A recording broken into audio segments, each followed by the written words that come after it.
എന്താ പറഞ്ഞേ? അങ്കമാലിയിലത്തെ പ്രധാനമന്ത്രി എന്റെ അമ്മാനാണ്, അങ്ങനോട് പറഞ്ഞ കാശ് അയച്ചു തരുമെന്ന് പറഞ്ഞു. അമ്മാവനെ വിളിച്ചു പറഞ്ഞ കാശ് അയച്ചു തരുന്ന അവര് പറഞ്ഞില്ലേ? നിങ്ങൾക്കൊന്ന് ഫോൺ ചെയ്ത് അങ്കമാലി.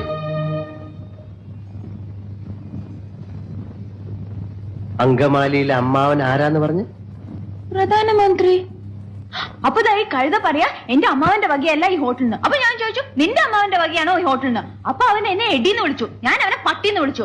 അപ്പൊ ഒരുത്തൻ എന്നെ അടിക്കാൻ വന്നപ്പോ ഞാൻ എന്റെ കൊടയെടുത്ത് അവന്റെ വയറ്റത്ത് ഒറ്റ കുത്തി. എന്റെ കൊടയെ പിടിച്ച് വലിച്ചപ്പോ ദാ അവിടെ ഇരിക്കുന്ന ഫോട്ടോ എടുത്ത് ഞാൻ തറയിൽ എറിഞ്ഞു പൊട്ടിച്ചു. പിന്നെ ഒരുത്തൻ എന്നെ പിടിക്കാൻ വന്നപ്പോ ഞാൻ ഫോൺ എടുത്ത് അവന്റെ തലയിൽ ഒറ്റ അടി വെച്ചു. എന്നിട്ട് ഒരുത്തൻ എന്റെ അടുത്ത് വന്ന് പറഞ്ഞു അവന്റെയാണ് ഈ ഹോട്ടലിന്. അപ്പൊ ഞാൻ അവന്റെ അപ്പൂപ്പനെയും അമ്മുവിനെയും ഒക്കെ ചീത്ത പറഞ്ഞു. അവൻ പോലീസിനെ വിളിക്കുന്നു പറഞ്ഞപ്പോ ദാ അവിടെ ഇരിക്കുന്ന പൂച്ചട്ടി എടുത്ത് അവന്റെ തലയിൽ ഒറ്റ അടി വെച്ചു കൊടുത്തു. അവനെ ആസ്പത്രി കൊണ്ടുപോയി.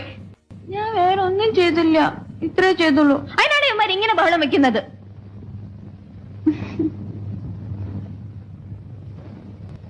വട്ടാണല്ലേ?